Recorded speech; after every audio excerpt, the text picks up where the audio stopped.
G'day everybody, it's Mark Eagleprop from Supertech Electronics, and today we're going to remove a sound system from a 2022 ZS EV MG. Now the tools you're going to need is a plastic spudger and a Phillips head screwdriver. You may not need the plastic spudger depending if you've got fingernails or not. We'll get started and you'll see what we're going to do.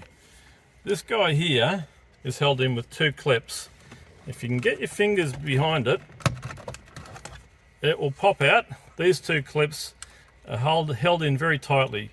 Now we can just leave that sit down there and it will expose 1, 2 Phillips screws. Now we've already got ours out. Now these two screws, there'll be one under there and one under there. Once you've removed those with your Phillips head screwdriver, the whole radio and screen will come out. Now it is held in with electrical connections. You'll need to get somebody to unplug them. We've already got ours unplugged for video purposes, and these guys here all release by pressing the middle pin and pulling it towards the front of the vehicle. Don't worry, you can't get them in the wrong spots when you put it back.